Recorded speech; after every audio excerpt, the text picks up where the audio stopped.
It is telling us that the central banks are bankrupt, that we are at the end of the fiat money regime, and that's sort of what it has priced in. I think the central bankers, Mr. Powell, people like that, should be extremely grateful to Bitcoin because it's the last warning they're going to get.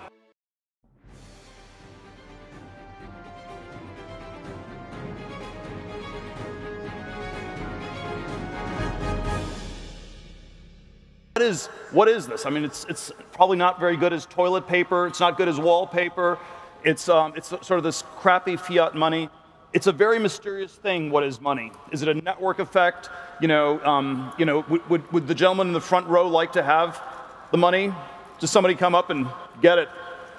But I don't know how to throw it out at people.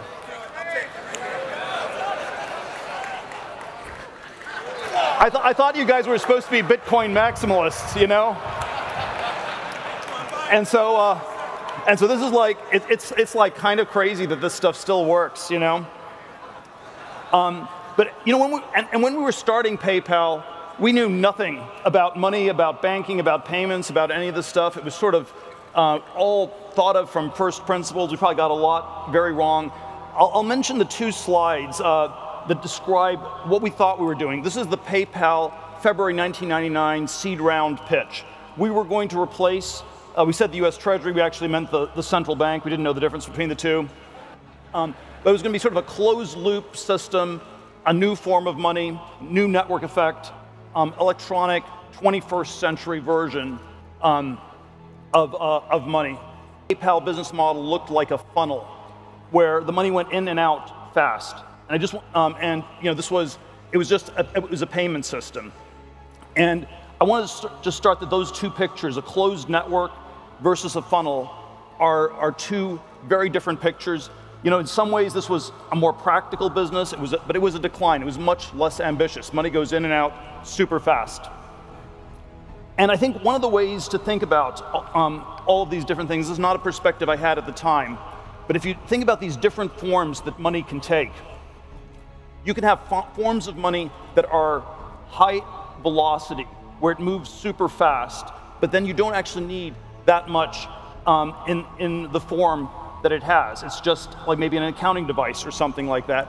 And if you have forms of money that are intrinsically low velocity, then the quantity you need is much, much greater. And it's this inverse relationship that goes across many different forms of money.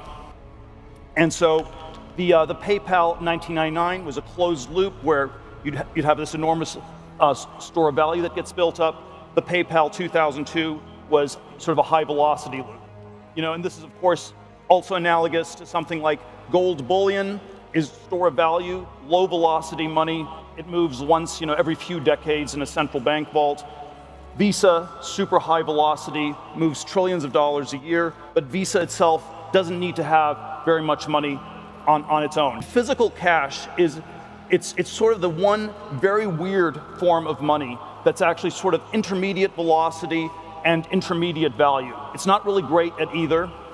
You know, you can store money in a piggy bank, physical cash. You store it in a mattress. That's getting pretty weird. You can maybe use it to buy, pay for a restaurant or club, maybe a used car. Probably gets hard to use physical cash to buy for a house. So it's sort of both. It's not that great at either payments or store of value, but it's in between. And because we always think of physical cash when we think of money, we tend to think store of value and sort of high velocity things are the same, even though in practice, most things are at these two opposite ends of the spectrum. And then, I want to obviously suggest that, Bitcoin and Ethereum are at these two extreme opposite ends of the spectrum. Bitcoin, store of value, gold replacement. Ethereum, if it works, is going to be sort of the super high velocity, fast moving thing. And the thing that's sort of, I would say, fundamentally honest about Bitcoin is that we are just at this one, sort of low velocity, high value end of the spectrum. And then if you look at something like Ethereum, you will say that it's high velocity, it's going to be sort of a frictionless payment system, but then it's also going to have incredible amounts of intrinsic value. and there's probably something about all those things that doesn't quite add up. If we look at the current market caps, 830 billion versus 386 billion of Ethereum, but if we map Bitcoin onto gold and Ethereum onto Visa, well, Ethereum's worth roughly as much as Visa, so it's fairly valued. You know, if you have a seamless, frictionless payment system, you know, it's worth $400 billion. As it works, the gas fees have to go down. It has to become completely frictionless to work. And then, whereas gold is 12 trillion, and if Bitcoin is going to replace gold, the question is really, why is it so undervalued? What is it going to take for it to go up the 10x? And I'm going to close on that a little bit later. What I think, you know, it's always hard to know where Bitcoin goes from here. It's $43,000 today. Where does it go? What I like to say is that Bitcoin is always the most honest market in the world. It's the most efficient market, and it was the canary in the coal mine. It was telling us that the inflation was coming in the last 2 years, as it went from 6,000 up by, you know, a factor of 10x. It is telling us that the central banks are bankrupt, that we are at the end of the fiat money regime, and that's sort of what it has priced in. I think the central bankers, Mr. Powell, people like that, should be extremely grateful to Bitcoin, because it's the last warning they're going to get. They've chosen to ignore it, and they will have to, you know, pay the consequences for that in the years ahead. Why has Bitcoin not yet gone to 100,000 to $1 million of Bitcoin? Why has it not yet converged with gold, or even with the equity markets more broadly? And what is going to, you know, what is it going to take for this to happen? And you know, I know that sort of the ways we often talk about businesses or technologies is, you know, how great the technology is, how great the code is, how great the math is. We should think of it at least in one dimension as sort of a political question, and it's a movement, and it's a political question whether this movement is going to succeed, or whether the enemies of the movement are going to succeed in stopping us. And so I want to maybe end with you know, an enemies list. A list of people who I think are stopping Bitcoin, and you know, they all have, many of them have, there's sort of a lot of them, they tend to have this sort of nameless, faceless bureaucrat perspective, which is of course one of the ways they hide. But we're going to try to expose them and realize that this is sort of what we have to fight for Bitcoin to go 10x or 100x from here. So enemy number one. I think he's sort of, I think the sort of the sociopathic grandpa from Omaha. You know, there's of course the New York City banker bias. Jamie Dimon, J.P. Morgan. You can get quotes like this from any number of these people. And then I would say, you know, another one, even more obscure, Larry Fink, the CEO of BlackRock, where you know, if you have these sort of large institutional investors, they need to be allocating some of their money to Bitcoin.